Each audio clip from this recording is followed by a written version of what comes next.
So they have done what the Anti-Federalists said they would do. They've gone into unconstitutional areas and seized power. And they were only supposed to wage war if what? If Congress declared war. That was very important to the founders at the time. They didn't want a king. We had just broken away from a king. They did not want a king or a tyrant. That's why they gave the federal government few and defined powers. The states numerous and indefinite, right? That's in one of the Federalist Papers. We'll get to it. So far, therefore, as either designed or accidental violations of treaties and the laws of nations afford just causes of war, they are less to be apprehended under one general government than under several lesser ones. And in that respect, the former most favors the what? Safety of whom? Of the people. This is supposed to be safety for you, the people, that they are creating. This is why they're doing this, to bring you safety. In this Federalist paper, this is what he's talking about and focused and concentrated on. There are other papers. We'll get to them. There are other things that they go through. But he keeps saying, notice those words, just causes of war. And remember, war must be declared by Congress constitutionally, not just by a king, president, tyrant. At this time, I'd like to invite you to subscribe so that you can help us build better, stronger men. As to those just causes of war which proceed from direct and unlawful violence, it appears equally clear to me that one good national government affords vastly more security against the dangers of that sort than can be derived from any other quarter. And for any war, always look and follow the money and where the money's going. Who's making money on the war? Again, we need to restore the Constitution. Going on, because such violences are more frequently caused by the passions and interest of a part than of the whole of one or two states than of the Union. Not a single Indian war has yet been occasioned by aggressions of the present federal government. Feeble as it is, but there are several instances of Indian hostilities having been provoked by the improper conduct of the individual states, who, either unable or unwilling to restrain or punish offenses, have given occasion to the slaughter of many innocent inhabitants. The neighborhood of, watch what he talks about here, Spanish and British territories. So they're going to protect you from the Spanish and British territories. That's the promise. That's where it applies to today. Bordering, and watch this, called out here, bordering on some states and not on others, naturally confines the causes of quarrel more immediately to the borderers. The bordering states, if any, will be those who, under the impulse of sudden irritation and a quick sense of apparent interest or injury, will be most likely by direct violence to excite war with these nations, and nothing can so effectually obviate that danger as a national government. So we're not going to have border problems if we haven't, not as many border problems if we have a national government, he's making the argument for. States will be more apt to get into these battles, he's saying. That's his argument. So the national government's going to be in place to protect you better. The border territories, Spanish and British territories bordering us. So this is 1787. So here you go, Jack Marino. You listening? Spanish territories. Where were those? Well, one of the areas was the same place that we're having a border problem with, the southern border. So here he is saying, because the Spanish territories, of course, became Mexico, and we're having problems with Mexico right now. And the South America, right? It's coming through Mexico, all from South America. So we have a border problem. So watch. They got involved in all the federal government, national government, got involved in all these unconstitutional areas, and yet they don't even protect the border. By the way, the 1986 Immigration Act was supposed to take care of it all, and it did, but it didn't. Because the Uniparty doesn't want it solved, it seems, because they haven't solved it, because they could, right? We'll come back to that one day. Maybe we'll go through the whole immigration law and how it changed. But not only fewer just causes of war will be given by the national government, but it will also be more in their power to accommodate and settle them amicably. Well, they're larger, they're stronger, so they should be able to, right? It will be more temperate and cool. Okay, it could be, because they're stronger and bigger, and in that respect, as well as in others, will be more in capacity to act advisedly than the offending state. The pride of states as well as of men naturally disposes them to justify all their actions, and opposes their acknowledging, correcting, or repairing their errors or offenses. The national government in such cases will not be affected by this pride, but will proceed with moderation and candor to consider and decide on the means most proper to extricate them from the difficulties which threaten them. Well, in theory, we put checks and balances on the national government, so Madison wanted to be slower to act and deliberative in the Senate. So if the national government is going to allow for fewer causes of war, what do you want to be careful of? You want to be careful you don't go into bad treaties that disfavor Americans, or really be very careful of any treaty, because a treaty cannot subvert the Constitution, and you want to make sure any treaty that you have to get into, Washington said to be very careful with this. American interest, not world interest. Stay within the Constitution. It has to be within the powers of the Constitution. Besides, it is well known that acknowledgments, explanations, and compensations are often accepted as satisfactory from a strong United Nation, which would be rejected as unsatisfactory if offered by a state or confederacy of little consideration or power. Okay, he makes the point there. You get it? And he goes on talking. We don't need the last part here. So let's go on. And then what happened? You would then go on, of course, it has to be ratified. And actually something got ratified. Here we go to the Constitution. So that was the recommendation beforehand, one of the Federalist Papers. Article 4, Section 4, Clause 3 of the U.S. Constitution. Here you go, Brian. The United States shall guarantee to every state in this union a republican form of government. Notice that word, republican form of government. And shall protect each of them against what? Invasion. So it did go into the Constitution. That's shall guarantee to every state in this union a republican form of government, and shall protect each of them against invasion. And on application of the legislature or of the executive, when the legislature cannot be convened, against domestic violence. So there he's talking about violence. Notice a republican form of government. And he shall protect against what? Invasion. Remember, they were concerned with the Spanish territory, now Mexico.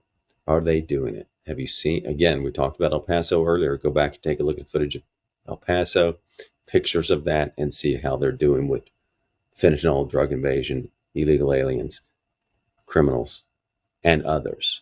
Listen, legal immigration's fine. And legal immigrants can come in here and work hard. So they always separate legal immigration and illegal immigration, because they're two different things. Nobody has a problem with legal immigrants at all. But we do have a problem with drug cartels controlling the border and bringing in loads of drugs and not securing the border for the border states. Should be a secure border where people feel safe on the border. What do you call happening at the border? There's also another article in the Constitution, Article 1, Section 10, Clause 3. This is a good one. No state shall, without the consent of Congress, lay any duty of tonnage, keep troops or ships of war in time of peace, ever enter into any, peace, enter into any agreement or compact with another state or with a foreign power, or engage in war unless actually invaded, or in such, let me read this one again, or in such imminent danger as will not admit of delay.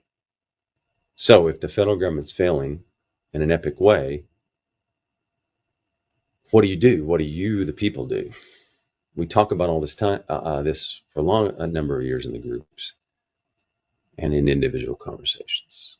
Federal government completely fails on these issues. So it's up to you people to do what? To elect true constitutionalists, to elect people who will protect your border in all areas, your sheriffs, your local government, your mayors, your city councils, your school boards, everywhere.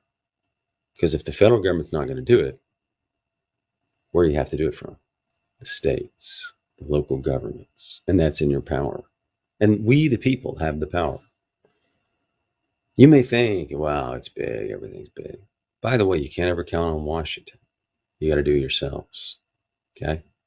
If you want to have the opportunities of America, free enterprise, free trade, free fair trade, you've got to do it yourselves. You've got to protect and stand peacefully for the ideas of America and the Constitution. That's what protects you. So the states and you, the people, are the solution to the border. And real quickly, let's talk about asylum, because that affects you, and border security. Asylum, according to multiple articles I've read, people set a court date. They come in. You can see videos of them handing them a phone. They give them a phone. Different articles have come up with different stats, but it says that 40 to 60%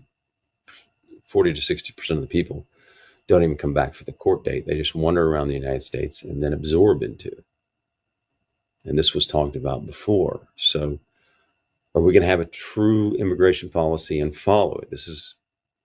These are important issues that need to be handled for you, for your freedom. So if 40 to 60% of illegal aliens wander around the U.S. for years and then don't show up to court, and then we absorb them, is that a nation? A nation has to have borders. It's not about they can come through legally, by the way. Legal immigration's fine. But how is that protecting your citizenship? If people can come wander around for 5, 6 years, by the way, they wait sometimes years for their court case. And there's NGOs and other organizations that tell them how to do this. Come in, say they want asylum. So they say that. They get the phone, they run around. They wander around for years. And according to some articles as well, they end up voting in California. Now that hurts your citizenship. It detracts from your citizenship. If we want to be a nation. Again, there are people that love America and want to be a nation. And there's a faction that wants to be this world, one world government, or ruled from somewhere else. And they don't want the Constitution. What we're protecting here is the American nation. So again, how are we protecting citizens on the border states and across the whole nation? Are citizens' rights being protected? When the government allows hundreds of thousands of illegal aliens to just cross over and we have no idea where they are at, that is not good policy for a nation state. What kind of rights are they getting? Are they voting? Are they going on entitlements now or later? We're completely in debt. What is it, $33 trillion? So it's not like we're this incredibly affluent nation with trillions of dollars just sitting in the bank extra. We don't have that.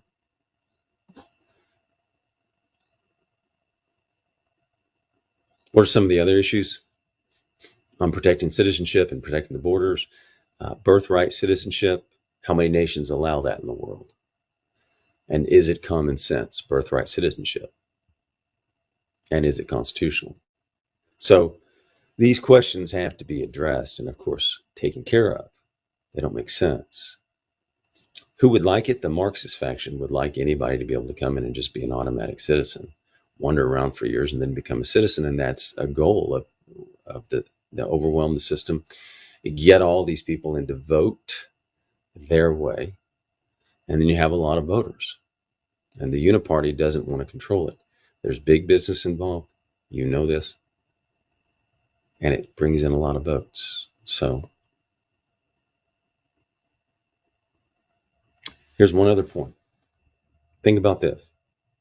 And here's the problem. Assimilation versus teaching hatred of America. We talked a little bit about this in Federalist number 2. You've got all these people, hundreds of thousands, and the estimates are different. Some people say hundreds of thousands a month coming in. We can't absorb that, assimilate that. We do the opposite, actually. They come in and go to these Marxist schools and indoctrinate them to hate American principles and hate America. So here's the real issue. Instead of assimilating them and giving them a love of heritage and the history of America an appreciation of America, right? You want people to love American principles. By the way, it goes back to unity. If you want to be unified under one nation, you can't have people from 25 countries coming in wanting to make their country here. They have to become Americans. But if they're coming to America, or we're not simply going to get along anymore, we're not going to have unity. The American flag, American principles, free enterprise. We went through all these principles. We're not going to go through them all, but federalism, not big centralized government, not socialism, not communism. Because all the Americans that want American principles of free enterprise and federalism and unalienable rights, and your rights come from God, not government. That's a fact, unalienable rights. And these principles of government are not going to be able to get along well with people that are Marxist, communist, socialist. That's a whole different worldview and philosophy that will not create unity in the United States. So, like I said, legal immigration is fine. Here's the issue. We're going to have legal immigrants. We need to teach them the Constitution so they appreciate it. Teach them the history of America and the good parts of America. Not just some problems or some corrupt part of America or some mistakes of America. America the Beautiful. It's a phenomenal country we love. You can get on a road and drive and go. Still today, you can still get on a road and drive across America and love that freedom. And we want freedom. Freedom's important. To keep freedom and not have tyranny, you've got to teach American principles. So if you've got kids in school and you can do it, pull them out, homeschool them. Because if you've seen with critical race theory, critical theory, and all these doctrines, they're teaching you to hate America, hate the founding fathers, hate American principles. And we need to bond with the past. It's what unifies us with past and future. Edmund Burke talked about it. So you want to come to America? Fine, that's great. You can have opportunity here. But they're American principles we want to continue with. What this nation was founded on. So it's up to us to teach legal immigrants what made America great, what American principles are. If they teach them Marxism, communism, socialism, and only hatred of the good American principles, free markets, free enterprise, we will have a divided country, not a united country. And the whole point was to unite 13 into one. E pluribus unum, out of many one. Thank you. We would appreciate it if you would subscribe and help us build better, stronger men.